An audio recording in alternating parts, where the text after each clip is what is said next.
정진상, 김용이 있는 데서 다 그렇게 셋이서 도원결의식으로 야 이제 조금 있다가 이재명이 성남시장 되니까 되자마자 우리가 10억 정도를 딱 모아서 이거는 정치적으로 우호 세력을 만드는데 써야 되겠다 하는 얘기입니다.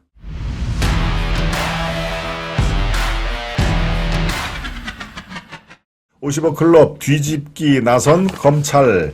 50억 클럽 곽상도의 1심 판결이 무죄가 돼 있기 때문에 전 국민의 공분을 샀죠. 아니 그 정도의 상황이면 곽상도는 아들 이른바 3년인가 4년밖에 근무를 안 했던 30대 초반의 대리급의 퇴직금이 50억이라고? 아니 이거는 대한민국이야 아니면 별나라야 하는 그런 얘기를 우리가 시중에서 당연히 할 수밖에 없는 얘기인데 그래도 무죄라고 이거는 국민들의 법감정이라든가 눈높이하고는 전혀 맞지가 않는 것이죠. 물론 그 법원의 판결이 꼭 국민의 법감정에 따라갈 그렇게 좌지우지가 될 수는 없습니다만은 현행법은 모든 것은 다 헌법과 법률에 의해서 재판을 하는 거 아니겠습니까? 네. 그런데 그래도 이거는 괴리가 너무 크다라는 점에서 검찰이 당시에 굉장한 지탄을 받았죠. 검사들 잘 알고 있습니다. 그래서 수사력을 검사를 6명이나 더 보강을 해서 50억 클럽 이제 뒤집기를 하겠다. 네, 이른바 곽상도 1심 판결에 대해서 이 검사도 용납을 못하고 다시 이제 항소를 하고 있는데, 네, 그래서 어제 압수수색을 한 그 기관이 호반건설, 그 다음에 부국증권.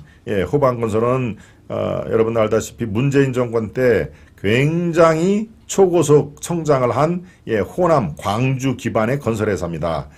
그리고 부국증권도 증권회사, 증권업계 중에서는 상당히 기반이 있는 회사인데요. 다 지금 압수수색이 일어났는데 그것을 여러분들과 함께 이 부속물을 통해서 보겠습니다. 호반건설, 호반건설이 성남의 뜰 컨소시엄을 깨고 산업은행과 합쳐서 그랜드 컨소시엄을 구성하자 제안을 거절하면 호반건설의 예금을 빼겠다고 전달을 했다. 호반건설의 예금을 빼겠다. 호반건설이 하나은행에 저렇게 요구를 했다는 것입니다. 성남의 뜰 컨소시엄을 깨자. 그러고 산업은행과 우리랑 합쳐서 그랜드 컨소시엄을 구성하자라고 호반이 하나은행 쪽에 협박성 그렇게 제안을 했다는 것이죠. 그러고 두 번째입니다. 성균관대 동문이자 평소 친분이 두터운 곽상도에게 하나은행 이탈 방지를 청탁을 했다. 이 김만배와 또 곽상도는 성균관대 동문입니다. 그래서 평소에도 알고 지냈다는 얘기 말씀드린 적이 있는데요. 평소 친분이 두터운 곽상도에게 저렇게 호반건설이 하나은행이 이 컨소시엄에서 빠지라 그러고 KDB 산업은행과 합쳐서 더 넓게 그랜드 컨소시엄을 구성하자 이렇게 돼 있는데 김만배가 곽상도에게 하나은행이 그대로 컨소시엄에 이탈을 하지 못하도록 청탁을 했다는 얘기입니다. 그러니까 세 번째 성균관대 동문인 김정태 당시 회장 다 이게 성균관대 동문으로 구성이 되어 있습니다. 하나은행 회장이 당시에 김정태도 마찬가지로 성균관대 동문이었죠. 동문이나 김정태 회장에게 이탈 방지를 요청을 한다. 누가? 곽상도가 아유 나 저 곽상도입니다. 우리 김 회장님 말씀드릴 게 하나 있는데요. 저 하나은행 있잖아요. 하나은행 그 지금 성남의 뜰 컨소시엄 거기에 구성이 되어 있잖아요. 그거 저 호반건설이 그렇게 얘기를 한 모양인데 호반건설 얘기 무시하고 저거 그냥 컨소시엄 거기에 주도적으로 그렇게 하시는 게 좋겠습니다라고 청탁성 부탁을 했다는 얘기입니다. 그래서 이제 네 번째로 갑니다. 청탁 대가로 50억 원을 약속하고 아들 곽 씨에게 세후 25억 원이나 지급을 했다. 이제 좀 일목요연하게 들어가는 것이죠. 이렇게 곽상도가 김정태 회장에 얘기한 게 말빨이 먹혔습니다. 그래서 하나은행 주도로 컨소시엄이 되고 있는 것을 확인을 한 김만배가 곽상도한테 아이고 그래도 이렇게 말씀을 해주셔서 저희 그대로 살아났네요 라고 50억을 주고 세후 다 세금 정산할 거 정산을 하고 25억을 지급을 했다 하는 그런 내용. 그러니까 지금 검찰이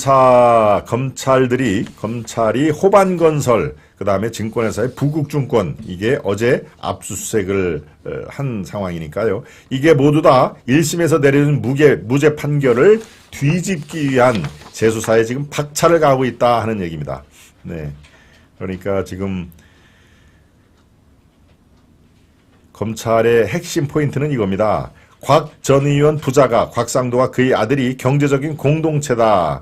그리고 아들인 병채 씨가 상여금과 퇴직금 명목으로 받아간 50억 원이 실제로는 곽 의원 몫이었다는 것을 이제 검찰이 그 증거를 파악을 하고 나선다. 곽상도, 이건 아들한테 주는 게 아니고 결국에는 곽상도한테 주는 것이다 라는 것을 알기 위해서 부국증권하고 거래가 또 이제 있었던 모양입니다. 그 다음에 하나은행을 뒤에서 협박성 민원을 제기한 호반건설에 대한 압수수색이 어제 있었다 하는 얘기를 전해드렸습니다.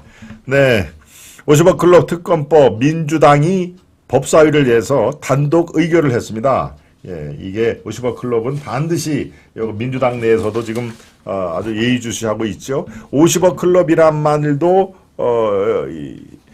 뭡니까? 지금 대부분 다 검찰 출신의 고위직 법조인들한테 언론인 머니투데이의 홍선근 한 사람 빼놓고는 대부분 다 법조인들이죠. 그러니까 이걸 이 대장동 게이트가 이재명 게이트라고 하는 게 아니고 결국에는 이재명보다는 법조인들에게 돈이 흘러간 법조인 게이트다라는 것을 강조하기 위해서 50억 클럽 특검법의 법사위 단독 의결을 어제 한 것입니다. 뭐 당연히 이재명 방탄용이다라고 국민의힘에서는 나올 법하는 것이죠. 예, 만약에 이것을 50억 클럽 특검법을 민주당 단독으로 강행을 하면은 대장동 수사를 중단할 가능성이 있다 하는 얘기도 지금 여당에서 솔솔 나오고 있는 상황입니다. 네. 50억 클럽에 둘러싸서 여야의 입장 차이가 이렇게 돼 있는 것이죠. 예. 이재명의 방탄용이다. 결국에는 50억 클럽을 낱낱이 특검을 통해서 밝혀서 결국에는 대장동 게이트의 핵심이 이재명이 아니라 저 검사 출신 고위직이 다 50억을 받아 챙겨가는 거 아니냐라고 돼 있는데요. 예, 액수만 따져도 50억 클럽이 몸통일 리가 없습니다. 이미 지금 4,800억이 넘는 돈이 대장동 일당들을 통해서 이른바 지금 약 한 500억 정도는 그 돈의 행방을 지금 아직도 찾지를 못한다는 그런 상황이니까요. 예, 어찌됐든 간에 이재명의 방탄을 위해서라면은 바로 이렇게 50억 클럽도 잘 이렇게 갖다가 매치가 되는 그런 상황입니다. 네. 또 한 가지 얘기가 더 있습니다. 정진상, 김용과 10억을 만들기로 했다. 정치자금 10억입니다. 정치자금 10억을 만들기로 했다라는 것이 유동규 발언인데요. 네. 정진상, 김용, 이재명 정치자금 10억을 만들기로 했다라는 것이 법정 진술입니다. 그러니까 뭐 유동규 이 입장에서는 끊임없이 알고 있는 것을 다 토해내겠다 하는 심정으로 얘기를 하는 거니까요.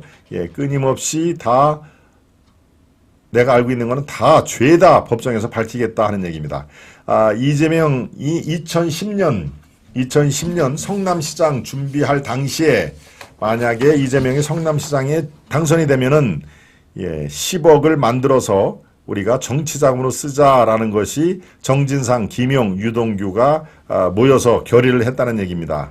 10억 원의 정치자금은 용도가 자기들 우호 세력을 만들기 위한 것이다. 즉 국회의원 떨어진 사람들, 이 시의원 떨어진 사람들, 이런 사람들을 포섭을 하기 위해서 실질적 비용이나 국회의원에 당선되지 않은 지역위원장들을 이재명 편으로 만들기 위해서 이렇게 정치적인 목적을 갖고 10억 원을 모으기로 했다. 정진상, 김용이 있는 데서 다 그렇게 셋이서 도원결의식으로 이제 조금 있다가 이재명이 성남시장 되니까 되자마자 우리가 10억 정도를 딱 모아서 이거는 정치적으로 우호 세력을 만드는 데 써야 되겠다 하는 얘기입니다. 네. 계속 나오죠. 유동규 씨가 2013년 설과 추석 2013년 설 명절에 정진상 사무실로 찾아가 1,000만 원씩 3차례 돈을 건넸다고 증언을 하기에 이릅니다. 그러니까 뭐 이쪽 동네에 돈이 주고받는 거는 하도 건수도 많고 장소도 많이 나오고 해서 여러분들이 그냥 또 돈을 주고받고 하는 것을 유동규가 또 폭로를 하는구나 정도로 얘기를 이해를 하면은 되겠습니다.